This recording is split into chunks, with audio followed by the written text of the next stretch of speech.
ज्येष्ठ संपादक संजय भोकरे यांच्या हत्येचा कट उधळला. खून करण्याच्या तयारीत असणारी टोळी जेरबंद. 2 देशी बनावटीची पिस्टल, 4 जिवंत काडतुसे, धारदार चाकू व 4 चाकी वाहन जप्त. स्थानिक गुन्हे अन्वेषण शाखा सांगली यांची कारवाई. श्री अंबाबाई तालीम संस्थेचे अध्यक्ष, महाराष्ट्र राज्य पत्रकार संघटनेचे राज्य संघटक आणि दैनिक जनप्रवासचे समूह संपादक संजय भोकरे यांच्या हत्येचा कट रचल्याचा धक्कादायक प्रकार उघडकीस आला आहे. खून करण्याच्या तयारीत असलेल्या टोळीला पोलिसांनी जेरबंद केलं आहे. 2 देशी बनावटीची पिस्टल, 4 जिवंत काडतुसे, धारदार चाकू आणि 4 चाकी वाहन जप्त करण्यात आले आहे. सांगलीच्या स्थानिक गुन्हे अन्वेषण विभागाच्या पोलिसांनी ही कारवाई केली आहे.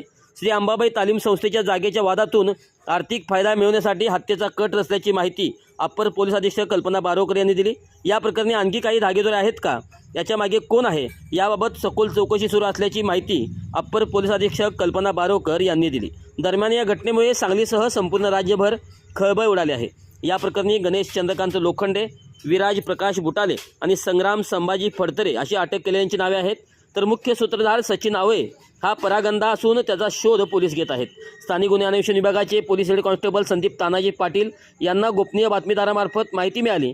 या माहितीच्या आधारे कारवाई करत खून करण्याच्या तयारीत असणारी टोळी जेरबंद करण्यात आली. सांगलीचे पोलीस अधीक्षक तुषार दोशी, अप्पर पोलीस अधीक्षक श्रीमती कल्पना बारोकर, स्थानिक गुन्हे अन्वेषण विभागाचे पोलीस निरीक्षक संजीव कुमार झाडे यांच्या मार्गदर्शनाखाली पोलीस उपनिरीक्षक महादेव पवार, पोलीस अंमलदार अमोल ऐदाळे, संदीप पाटील, प्रकाश पाटील, संकेत कानडे, अभिजित मायकर, रोहन गस्ते, सूरज थोरात, विनायक सनदी, चालक शिवाजी शीद, सायबर पोलीस ठाणेकडील सतीश आलदर, इम्रान महालकरी, कॅप्टन गुंदवाडे, विजय पाटणकर, अजय बेंद्रे यांनी या कारवाईत सहभाग घेतला. काल आपल्याकडे 10:30 वाजता 8 तारखेला सांगली शहर पोलीस स्टेशनला 200/26 हा आपण CR नोंद केलेला आहे.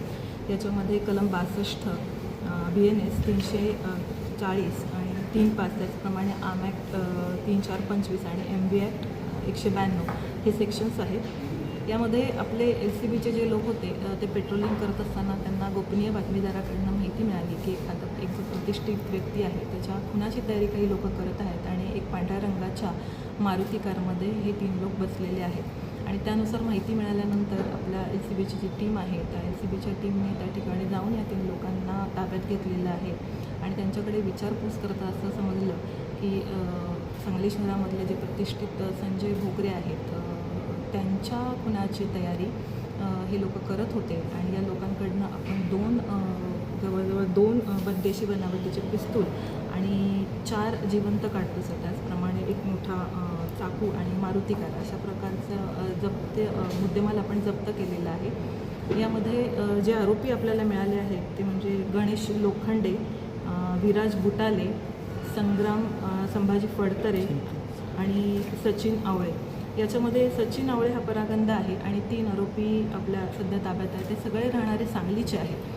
आणि त्यांच्याकडे विचारपूस करता त्यांनी असं सांगितलेलं आहे की काही जमिनीचा वाद होता किंवा जमिनीचं जे खरेदी प्रकरण होतं त्या खरेदी प्रकरणामध्ये आर्थिक फायद्यासाठी आणि काही आरोपींनी आमचे वैयक्तिक काही त्यांच्याबरोबर वाद होते याच्यासाठी आणि म्हणून हे लोक हे करायला तयार झालेले होते. म्हणून यांनी अशा प्रकारचा कट रचला होता. आणि हा कट रचताना त्यांनी यामध्ये बऱ्यापैकी रेकी पण केलेली होती. एक साधारणतः हे जे आपले संजय भोकरे जे आहेत हे दैनिक जनप्रवास या त्यांचं ते वर्तमानपत्र आहे. आणि या वर्तमानपत्राचं त्यांचं जे ऑफिस आहे या ठिकाणी दर शुक्रवारी संध्याकाळी जात असतात.